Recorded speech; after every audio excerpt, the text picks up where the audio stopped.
Ladies and gentlemen, babies and elephant, welcome to another new video. My name is Bowsley, and today I want to bring for you guys Dual Strike Slayer with the Saviour. I haven't played any melee builds recently, ever since Harvest League. I don't think I played any, I think maybe a few, but I haven't played Dual Strike for a bit. And Dual Strike has always been one of my favorite melee builds. Just because of the aesthetics of it, the effects of it, and the way you can actually pile up those impale stacks on the enemy makes it really juicy, especially when you're doing single target. Now, this is not one of my budget series videos. This is not a budget build. This is just one of my builds that I've been playing right now, and I just thought I want to share with you guys the build. I find it very fun to play with. The clear speed is decent. Especially the single target is just really good. So without further ado, let's jump straight into it. Now the first thing we're going to talk about is the Ascendancy. So we are going for Slayer because actually PoE, ever since the Ritual League, they actually tuned up quite a few of the Ascendancies. And Slayers, they actually reworked some of the placements of the nodes. So I'm just going to show you guys what I'm using right now. So currently I'm running on Slayer. Now Slayer, first off, you want to pick up either Leech or Headsman first. Now, during when you're clearing all the acts, you may not necessarily need leeching for them because most of the time you won't be dying as much, and you have like life potions and stuff like that. So I'd rather go for Headsman. That's what I did. So I went for Headsman first because I get more damage, and especially I got 20% more damage with hits and ailments against unique enemies, which makes my clear speed for the act clearing much more smoother. Now, what I did was, I went for Headsman first, and believe it or not, Brutal Feather, which is the Leech, I took it. That was the last node I took. So if you're going to follow my flow and procedure, then goes for Headsman first. I would rather go for damage first because you want to clear the X as fast as you can. But if this is an existing character that you have, then whichever that you prefer, you can just pick all of them up according to what is shown here. So I went for Headsman first, and then followed by, I went for Overwhelm. So this one gives me a base crit with weapons is 8% and 10% crit multi per nearby enemy, up to 100% crit multi. So it makes your clear speed much more smoother because potentially it gives you up to 100% crit multi, which in exchange for a lot of damage. And nearby enemies has reduced crit multi, so when they crit you, they don't deal as much damage as they did before, which is really cool. And then after that, I picked up Bane of Legends. So Bane of Legends, it's like a Culling Strike on steroids, only from Slayers, only especially for Slayers. Now you kill enemies that have 20% or lower life. So Culling Strike has 10% or lower, instant kill. Bane of Legends, 20% or lower, instant kill. It may not affect that much when you're doing on clear speeds or even map bosses, but when it comes to real big bosses like Conquerors, Cyrus, Elders, Uber Elders and all those bosses, that 20% is huge, okay? Imagine they have like millions of health, right? So 20% of the millions of health is a lot of damage. That gives you instant kill. That's why when you see in the showcase, most of the bosses, when they drop down 20%, pump, instant dead. That's why Bane of Legends is really strong, especially in Dual Strike, because when I'm, this is based on physical stacking and stacking Impale. So all the damage is just very overwhelming for the enemy, and when it comes down to 20%, instant kill, which makes this build a single target phenomenon, okay? And then lastly, I picked up Leech.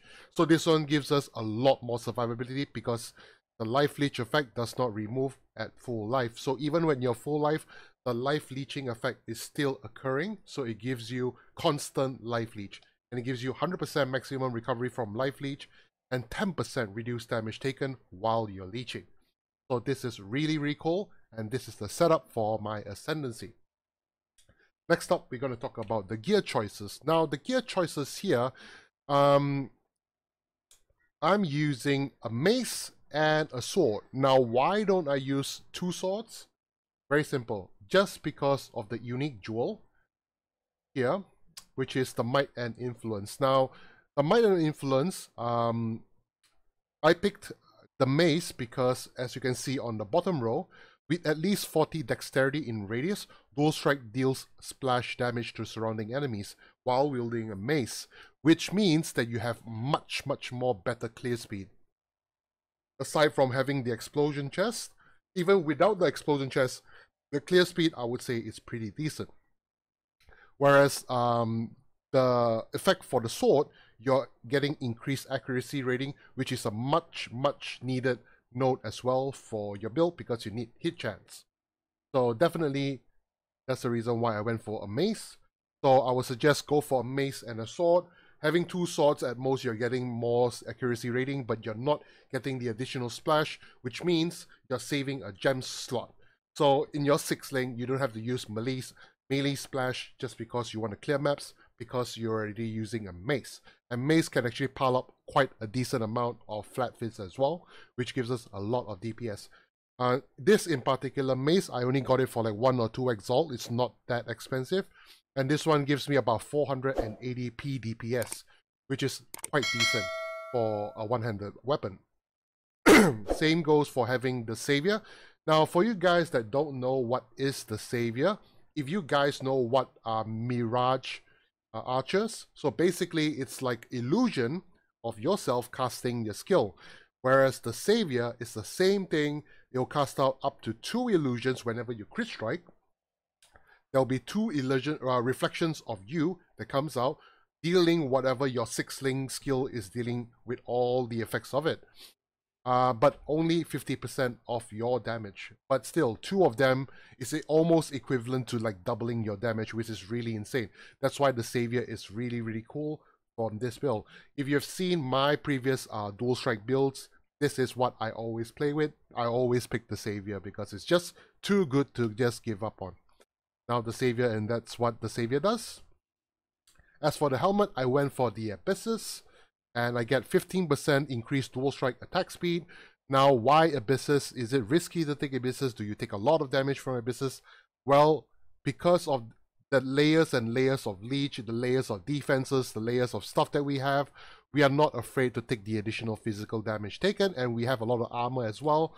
So the 40% increased physical damage taken might be a bit scary, but it is not. You don't have to worry, because this one, in exchange, you get a shit ton of DPS from the Flat Fizz that's given from the Abysses, and also the shit ton of melee crit strike multi-chance, which gives you a lot of DPS. Shit ton, yes. So Abysses, try to pick this up. I picked this helmet up for about 1 Exalt, I think. Yeah, so it's really cool, and it boosts up a lot of damage just by using the Abysses. If you don't want to take the Abysses, you can go for other options, but try to get the attack speed rather than getting the damage help enchant for your helmet, because the attack speed will scale much better rather than having the 40% increased damage, because the 40% increased damage doesn't give all that much, but the attack speed makes a huge difference, right? From the chest, this one I crafted it myself. I have life, lightning resist, I have crit chance, base crit, and base spell crit chance, and explosion, and also increased max life. Yes, this is quite a decent armor. You can get this for like 20 to 25 exalts. I crafted it myself. I think it cost me about 15 exalts to craft, and I saved a lot of currency without just actually buying one. So yeah. The necklace, amulet, I'm using Fat Fizz, Crit Multi, Life, and Resist. Necklace, amulet. So the anointment will be MB Dexterity, so this one gives me attack damage on main hand and attack speed on offhand, which is really cool, and also deals 35% increased damage with ailments while dual wielding.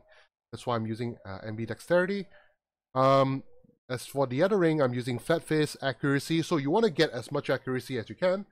At least try to get about 99 to 100%. I have 100% here, so try to get as much as you can, because more hit chance meaning more DPS. That's very important, so always keep that in mind.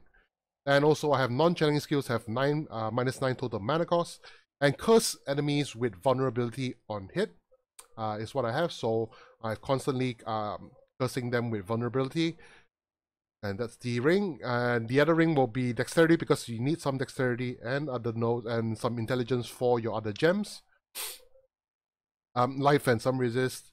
And for the gloves, I'm using spike gloves with melee damage, life, lightning resist, and increased damage while you're leeching, because we're always leeching.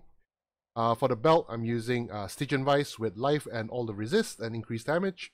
And also the eye jewel, I'm just using life, attack speed, and crit chance if you haven't dealt a crit strike recently. And the boots, I crafted this one myself as well. You have tailwind, life, intelligence, resist, and also movement speed, and 10% chance to gain onslaught for 4 seconds. So onslaught gives you basically onslaught gives you 20% increased attack, cast, and movement speed. So that's why you don't have to worry too much about having very low base movement speed, because when you have onslaught, when you have tailwind, it actually helps to compensate whatever that you're short of. So not to worry. Really, really cool boots. And that is the gear choices that I have for you. Right, so next up I'm going to talk about the skill gems. So skill gems, the main gem link will be using dual strike. So why dual strike? Some people, they thought, hey, why don't you use double strike? Why do you use dual strike? Because dual strike is based on crit, double strike is based on bleeding. Now I don't play bleeding. I like to kill stuff as fast as I can rather than watching their health go down. I don't really prefer, I mean, especially on melee builds, I prefer much more on crit burst rather than damage over time. So that's why I chose dual strike, because of the crit multi and crit chance. And also it deals 100% more crit chance against enemy at full life, and 30% more damage with hits and ailments against damage against enemy that are on full life. So dual strike, link with melee phase, multi-strike, impale, brutality, and fortify. So fortify gives us increased damage, and then also grants us 45 on melee hit. So for 45 actually gives us additional damage reduction, which gives us more defensive layers. Okay, so that's the main gem links. On the weapon, I'm using faster attacks with leap slam and endurance charge or melee stun. So when you usually clear maps or whether or you're bossing, usually you will leap into them and then you try to dual strike them.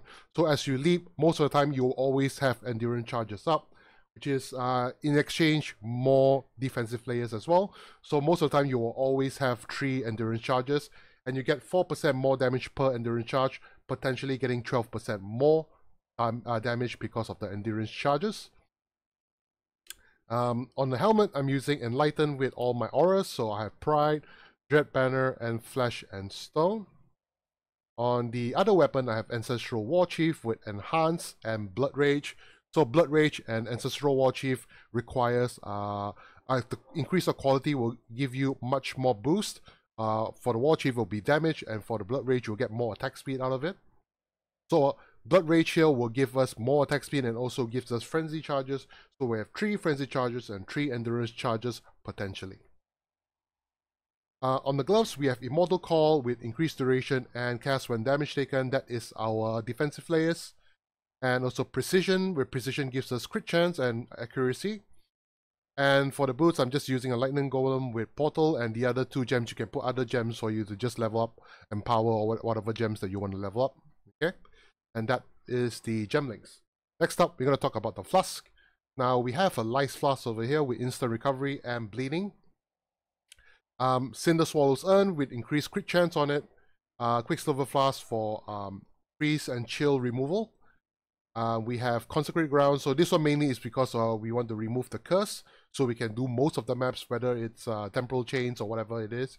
We can remove all the curses. And Lion's Roar without fail gives you a ton of melee physical damage, and also knocks back the enemy and gives you armor.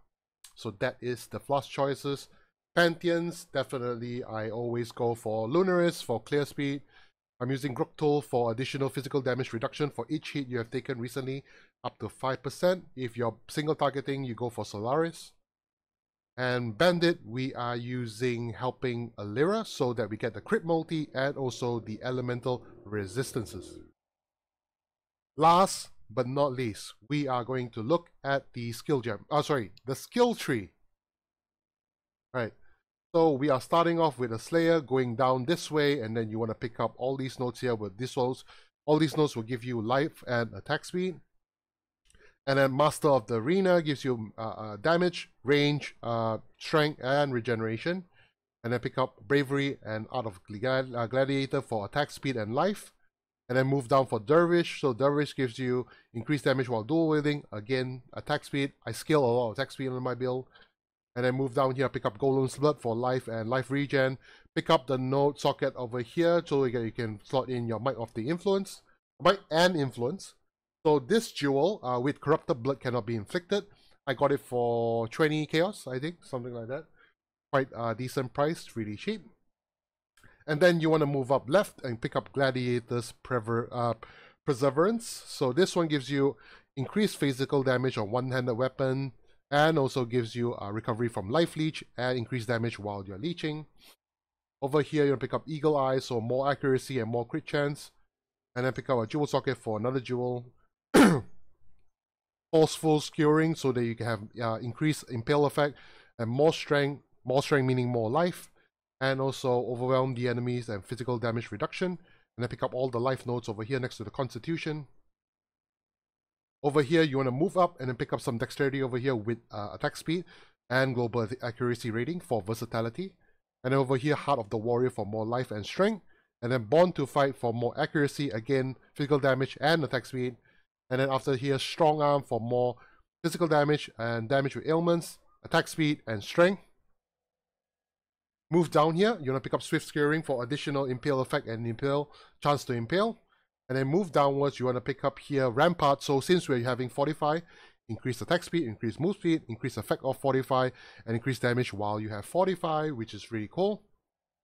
Dismembering, so you have crit chance, crit multi, and chance to maim the enemies. And then after that, you move up here and pick up Juggernaut. So Juggernaut gives you armor, life, and recovery from Flask. And then Jewel Socket for another jewel. Barbarism for more life and resist. Disemboweling for crit chance and crit multi. As you can see, right, all the skill nodes that are picked up, it's either attack speed, life, crit multi, crit chance, and physical damage and accuracy. That's about it. That's all you need, right? And then the cluster jewel here, Tribal Fury as well. This one is really important because when your strike skills will strike a target additional enemy, nearby enemy. So this one used to be an anointment, but now it's on the skill tree. So you save the anointment, you can put something else. So definitely pick this up, the Tribal Fury. And then last but not least, we're going to talk about the cluster jewel. So pick up the large cluster here with attack damage while dual wielding. So I have martial prowess with combat rhythm.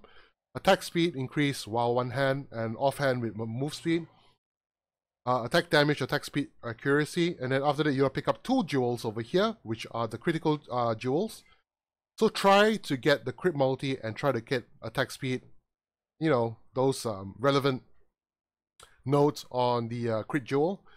Same thing goes over here. Basics of Pain gives you crit chance, crit multi, and try to get pressure points as well. This one gives you 5% chance to deal double damage and crit chance. And all the small clusters, I picked up life small cluster, which gives me adrenaline. So adrenaline has 6% maximum life and more leech and attack speed while I'm leeching. And then another jewel here for dual wielding, attack speed, melee crop multi, and life. Yeah. So as you can see, all these skill nodes over here. Life, attack speed, damage, crit multi, strength. Very simple. There you go, a melee build. Overall, it has always been a very fun build to play with, especially when you're single targeting on the end game, where there's Maven, there's all these single target bosses that you have to kill. This single target will really bring you really far away. And it helps you clear a lot of the content without any problems at all. Don't have to worry all the time. Really fun build to play. I would say the clear speed is not even bad. It's quite decent, but with the right jewels and the right armor. But if you don't have that much of, you don't have explosion chests, you can use something else, and then maybe you might find a little bit trouble. I wouldn't say a trouble, but you know, you won't find the clear speed as good as it's shown in the showcase. But other than that, everything is good to go. Now, if you guys have any suggestions or any comments, please feel free to drop a comment down below. If you like my video, please like and subscribe to my channel. I do build guides almost every week for you guys to share with you guys. And if you have any thoughts, please share it with me as well. I hope I see you guys on the next video. Peace out.